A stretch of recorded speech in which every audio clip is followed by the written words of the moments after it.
Ok, então nós vamos fazer a leitura hoje do Salmo 67.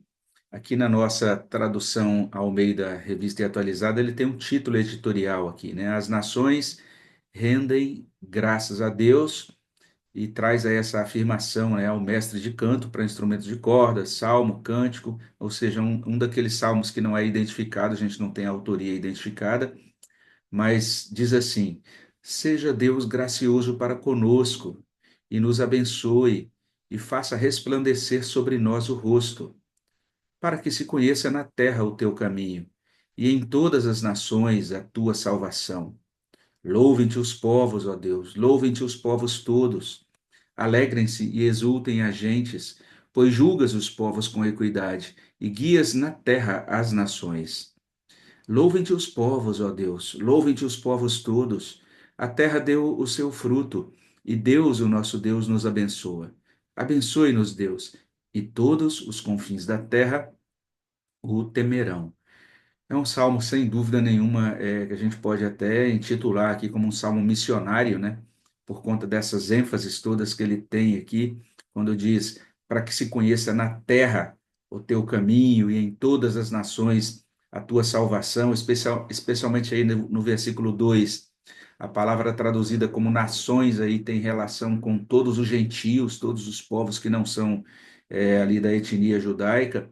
Mas, além disso, essas outras afirmações, no verso 3, aí verso 5, essa repetição sobre o louvor dos povos, também no verso 4, guias na terra às nações, mas com essa observação, né, que nos versos 3, 4 e 5, tanto a palavra povo, né, como também a palavra nações, ela diz respeito às nações ou às tribos de Israel. Então, a gente tem aí tanto referências aos gentios, no verso 4, e a mesma palavra usada na tradução, né, a mesma palavra nações aí no verso 2 e verso 4 aí em português, mas no hebraico as palavras traduzidas como nações indicando coisas diferentes, né? No verso 2 os povos gentílicos e no verso 4 as tribos de Israel também, mais especificamente, melhor dizendo.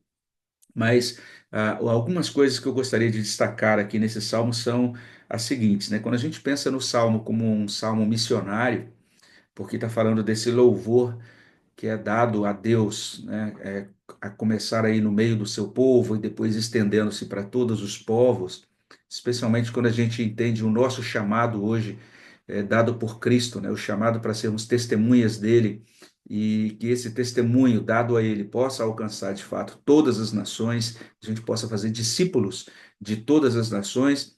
O Salmo 67 é como se ele acentuasse para a gente o seguinte: que todo fruto, todo resultado da obra missionária é como se ele também acentuasse, olha, o cumprimento do mandato missionário, do mandato para evangelizar, para fazer discípulos de todas as nações, ele depende de uma coisa só, do quê? Da bênção de Deus, né? É, é impossível a gente pensar em crescimento da igreja, a gente pensar em vidas transformadas, a gente pensar em expansão do reino de Deus por nossa própria força, baseado em nossa própria sabedoria, baseado em nossos próprios métodos, né? A gente às vezes é muito motivado e a motivação às vezes tem uma boa é por uma boa causa, né? A gente fala, puxa, eu quero, vamos buscar aqui meios, maneiras, formas para a gente testemunhar do Senhor, para a gente multiplicar as abordagens, né? Melhorar as nossas abordagens, pensar em bons métodos que a gente possa utilizar, estabelecer planejamento estratégico, enfim, para o crescimento da igreja. Todas essas coisas são boas e têm o seu lugar, de certa forma. Mas a gente precisa compreender o seguinte, né? O que vai, de fato, tornar todas essas iniciativas eficazes, efetivas, é a bênção de Deus. Por que que a gente diz isso? Olha só o Salmo. Ele diz: seja Deus gracioso para conosco e nos abençoe e faça resplandecer sobre nós o rosto. E observe em seguida, para que se conheça na terra o teu caminho. Ou seja, o caminho de Deus vai ser conhecido na terra a partir do momento em que Deus abençoar o seu povo. Existe uma relação entre a bênção de Deus dada ao seu povo eleito, dada à sua igreja, e a salvação do mundo, né? Quando a gente pensa em salvação do mundo, ou salvação, ou no sentido do evangelho ser levado a todas as nações, o evangelho é levado, ou é encaminhado, ou é expandido por meio de uma igreja abençoada, de uma igreja que é nutrida pela graça de Deus, uma igreja que é suprida, provida por Deus, né? Isso é de tal maneira que quando a gente vê, então, um ministério pujante, ou uma igreja que está realmente sendo, que está prosperando, vamos dizer assim, no seu testemunho em uma cidade, a gente precisa sempre entender que a glória deve ser dada unicamente a Deus, porque isso é assim por causa da bênção de Deus. Observe a ênfase nessa bênção de Deus. Verso 1, nos abençoe. Lá no verso 6, Deus, o nosso Deus, nos abençoa. E no verso 7, abençoe-nos Deus. Essas duas coisas acontecendo, né? De um lado, o texto dizendo assim, Deus nos abençoa, mas ao mesmo tempo o texto suplicando por bênçãos atualizadas, renovadas de Deus. Existe uma declaração que a gente pode chamar de declaração teológica, que é essa, né? Deus nos abençoa, ou seja, ele é um Deus, é o Deus da bênção, é o Deus que provê bênçãos para o seu povo, dentro do pacto que ele estabelece com o seu povo, mas ao mesmo tempo existe essa ênfase devocional. Deus, abençoa-me, abençoa-nos, abençoa-nos hoje, né? Esse aspecto de buscar a Deus hoje, dependendo dele hoje, para que ele nos abençoe hoje. Por que isso é necessário?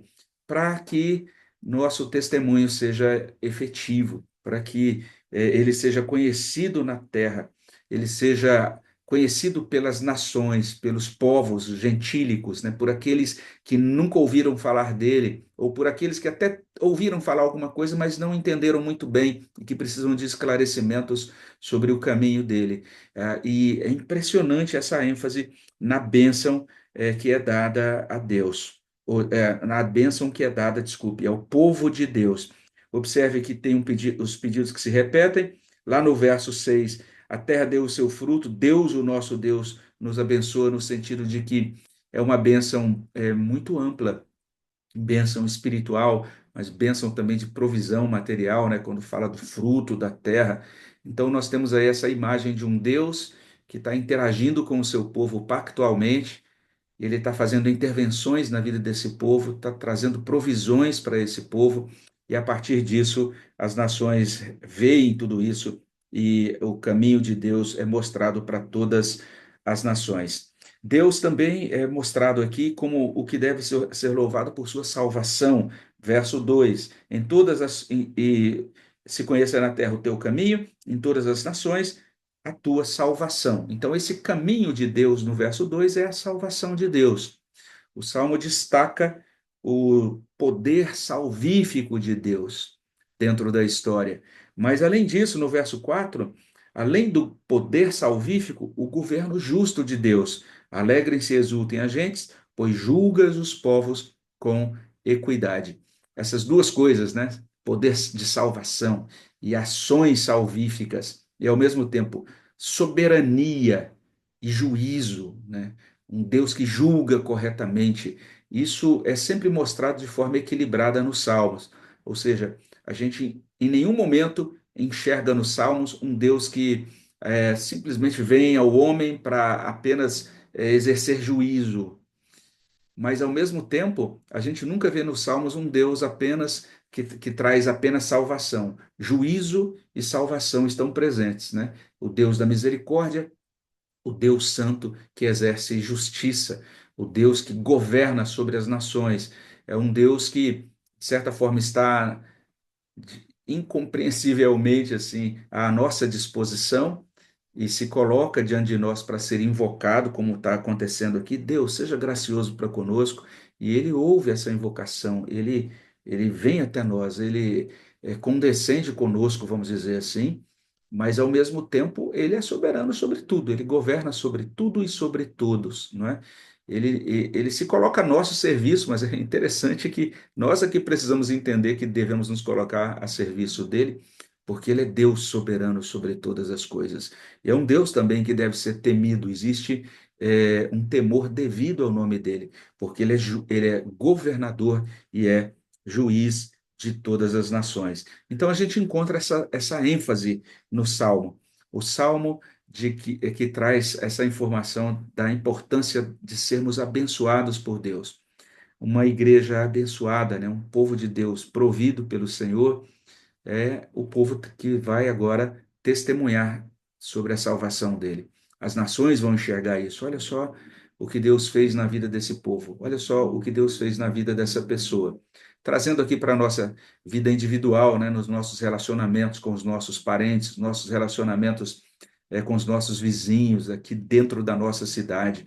Então, é interessante percebermos o Salmo 67 dizendo o seguinte: que a nossa vida é um testemunho para as pessoas que estão em torno de nós. Elas vão olhar para nós e vão poder discernir algo diferente. O que, que tem diferente nessa vida, né? Essa pessoa fala de Deus, e não apenas ela fala, a gente está percebendo que Deus tem abençoado a vida dessa pessoa, né? E ela está falando que isso tem a ver com a salvação que ela desfruta. E parece que esse negócio faz diferença na vida mesmo, conhecer a este Deus e desfrutar desta salvação. Então, a vida do crente é uma vida provida pela graça de Deus, uma vida abençoada por Deus. Por isso que o livro de Salmos começa com a palavra ou com o termo bem-aventurado, né, no sentido de abençoado. Então, isso distingue aquele que pertence ao Senhor.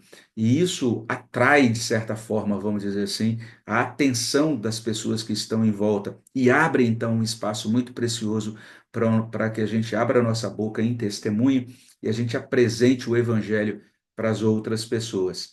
Eu fiz aqui uma anotação rápida sobre algumas coisas também que a gente pode depreender, finalizando já a nossa meditação aqui, mas que eu acho que são bem interessantes. Em primeiro lugar, o Salmo está trazendo isso. O fundamento do testemunho é a bênção divina.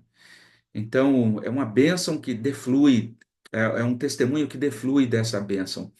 Deus vem até nós, nos alcança, nos abençoa. E a partir daí que a gente pode pensar em testemunho. Não dá para a gente anunciar uma coisa ou divulgar, vamos dizer assim, um benefício do qual a gente não desfruta pessoalmente, né? Então o testemunho é isso, a gente está compartilhando aquilo que a gente tem, aquilo que a gente recebeu de Deus. Mas a gente pode dizer que o Salmo também coloca isso diante de nós, que o fundamento desta bênção, ou seja, se a bênção é importante para o testemunho, o fundamento da bênção é a graça, porque o Salmo começa dizendo: seja Deus gracioso para conosco. Ele está recorrendo às misericórdias de Deus, entendendo que todas as bênçãos que estão à disposição dele não estão pelo merecimento dele, né? É porque Deus é gracioso. Então é maravilhoso a gente saber disso, né? Que Deus é gracioso para conosco e ele vem até nós, ele nos abençoa, ele nos ajuda, e agora a gente pode testemunhar dele para as outras pessoas.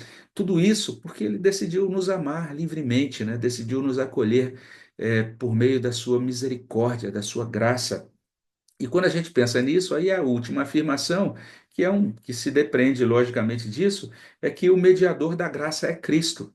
Porque quando olhamos para esse salmo, e esse salmo falando da graça de Deus que nos traz bênção, conforme a gente lê no Novo Testamento, a gente sabe que este mediador da bênção e da graça e da salvação, de tudo isso que é colocado no Salmo, é o nosso Senhor Jesus Cristo. Não é sem razão que o apóstolo Paulo depois vai escrever aos Efésios dizendo que Deus deve ser louvado, né? Porque ele tem nos dado toda sorte de bênção espiritual nas regiões celestiais em Cristo Jesus. Então, é uma maneira em que o Salmo nos traz esse apontamento para Cristo como nosso Redentor, como fonte de toda bênção para nós. O Salmo nos convida a orar, a buscar a Deus com confiança, né?